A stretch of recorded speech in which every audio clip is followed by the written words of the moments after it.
pastor ay totoong propeta sa mahal na Panginoon. Glory and glory to God. Hallelujah. Glory and glory to God. Everybody shout, praise the Lord. Praise the Lord. Glory and glory to God. Hallelujah. Praise the Lord. God bless you po mga minamahal. Amen. Praise the Lord. Grabe po ang ating dakilang Diyos mga minamahal. Amen. Hindi nagtatangi ng tao ang mahal na Panginoon. Kung totoo ka mga minamahal at tumawag sa mahal na Panginoong Hesus at nanampalataya, hindi basta-basta ang kanyang ginagawa mga minamahal. Amen. Praise the Lord. Isang Muslim mga minamahal, walang pag-asa sa buhay. May karamdaman mga minamahal. Ngunit nung siya kinahabagan sa ating pinakamahal na Panginoon, grabe kabuti ang ating pinakamahal na Panginoon, hanggang ang kanyang mga pamilya mga minamahal, iniligtas din sa ating pinakamahal na Panginoon Jesucristo. Pakabuti na ating pinakamahal na Panginoong Hesus. Hallelujah. Ganyan din ang nangyayari sa ating mga buhay, mga minamahal. Bawat isa sa atin may mga buhay na pagpapatuto. Mga buhay na pagpapasalamat, mga minamahal. Kaya lagi nating sinasambit ng ating mahal na pastor propeta sa ating pinakamahal na Panginoon. At ang Diyos nating sinasamba, siya ang nag-iisang Diyos, mga minamahal, sa buong daigdig na ito. Sa buong kalangitan na ito, mga minamahal. Ang pangalan ng mahal na Panginoong Jesucristo. Diyan lang tayo mga minamahal na bubuhay. Hallelujah, praise the Lord. Meron akong nabasa mga minamahal. Isang napakagandang basahin mga minamahal. Isusurtin ko mga minamahal ito. Isang mga tao na hindi naniniwala mga minamahal. Lalong-lalo na sa mga espiritual na bagay. Ngunit pinaparinig sa kanila mga minamahal habang nandoon sila sa tinatawag na universe mga minamahal. Isang araw na lang babalik sila para magkamit ng gantimpala mga minamahal. Gagraduate na sila. Mga kadete mga minamahal sa tinatawag na aeronautics school. Ngunit mga minamahal, nagtaka sila na isang araw. Habang pinapakinggan nila ang napakalinaw mga minamahal kong mga kapatid na sounds ng kanilang computer mga minamahal, napaka-sensitibo lahat ng bagay doon at napapakinggan nila.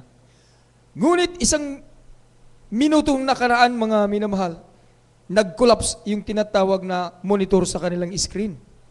Ngayon mga minamahal, nagtataka silang lahat. Bigla mga minamahal na nag-open ito. Nung nag-open ito mga minamahal, mayroon silang napapakinggan na sound. Parang sound mga minamahal na hindi nila ma-distinguish kung anong klase. Ngunit habang tumatagal ang minuto mga minamahal, napapakinggan nila mga minamahal kong mga kapatid na ito ay tinatawag na it's like a stadium full of people praising, chanting unto God mga minamahal.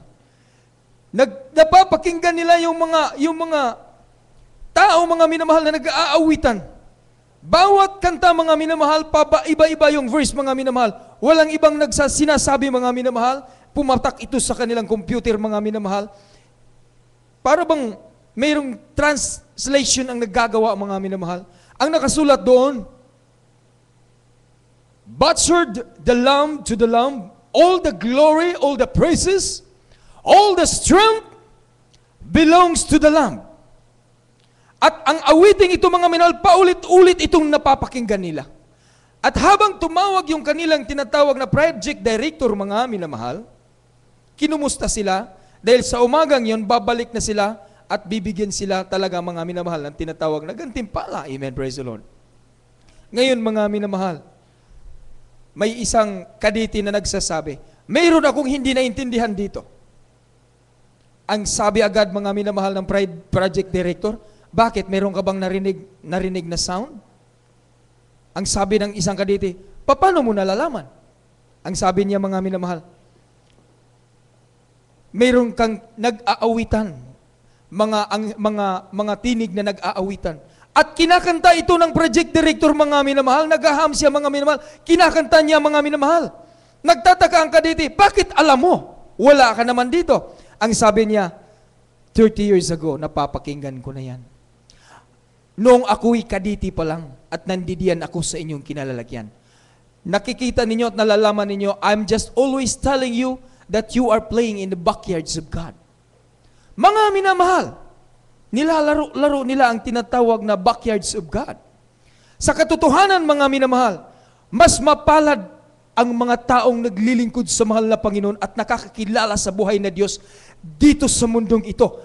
Ikukumpara mo doon sa mga taong playing in the backyards of God. Because we are not playing in the backyards of God. We are working in the vineyards of the Lord. Sila mga minamahal na papakinggan lang. Sa ating nakikita, mga patay na bubuhay. Mga bulag na kakakita. Mga buhay na walang pag-asa, binigyan ng pag-asa sa mahal na Panginoong Jesus. At habang nagpapatuloy ang kanilang conversation, mga minamahal, biglang nagkakaroon ng mayroong humahatak sa kanilang mga katawan, mga minamahal.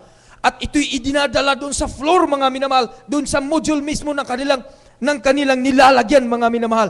Hanggang hindi na nila namamalayan, ang kanilang mga tuhod ay lumuluhod na, mga minamahal kong mga kapatid, sa sahig. At umaawit sila at sila ay umiiyak. Totoo ang nakasulat sa banal na kasulatan, every tongue shall confess and every knee shall bow in the mighty name of Jesus. Amen? Palakpakan natin ang ating pinakamahal na Panginoong Hesus Kristo. Glory and glory to God. Pasensya na mga minamahal, napapahaba yata mga minamahal yung exhortation, mga minamahal. Baka ano na naman tayo, mga minamahal. Amen, praise the Lord. Ngunit hindi natin mapipigilan, mga minamahal. This is the glory of God. Amen? Ang kabutihan ng mahal na Panginoon kung ating pag-uusapan, hindi ito mapipigilan kanino man.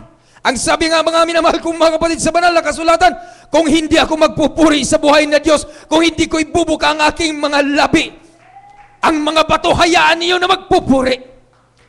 Ang dagat hayaan natin na magpupuri. Tidal wave ang aabutin. Kaya ang ating mga bibig dapat ating ibubukas at ating ipupuri sa mahal na Panginoong Hesus Kristo. Ito ngayon, mga minamahal, wake up calls na dapat sa bawat testimonyo ang ating sasabihin agad, mga minamahal.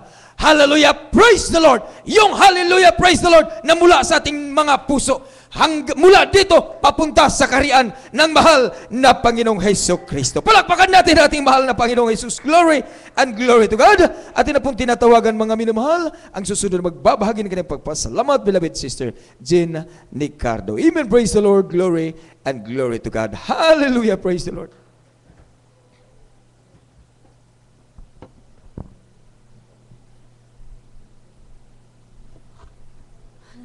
Hallelujah. Ang pinakamataas na papuri at pagdakila ay tanging sa ating pinakamamahal na Amen. Panginoon Praise Hesus the Lord. lamang. Hallelujah. Glory. Ganon din po, double honor and respect po sa ating beloved honorable pastor. Bagamat hindi po natin sila kapiling sa mga sandaling ito. Atin din pong sinasariwa ang memories ng ating beloved Mama Dear na nasa piling na po ng ating mahal na Panginoon. At ganoon din po, ako po'y bumabati ng magandang gabi po sa ating beloved preachers dito po sa Dako ng Toronto at sa inyo pong mga minamahal na kapatiran. Muli po nagpapasalamat po ako sa ating pinakamamahal na Panginoon Jesus sa buong linggong ito na nandiyan ang paggabay na ating pinakamamahal na Panginoon Jesus na bagamat yung panahon po natin talaga pong grabe po yung lamig, subalit nandiyan po ang pagbigay ng mahal na Panginoon sa akin ng kalakasan. Nagpapasalamat po ako sa ating pinakamamahal na Panginoon Jesus. Isa po talagang tagumpay muli na sa unat panalangin po ng ating beloved honorable pastor na nandiyan po na finally po na na-release na po ang visa ng aking husband po. Like this week lang po talagang grabe pong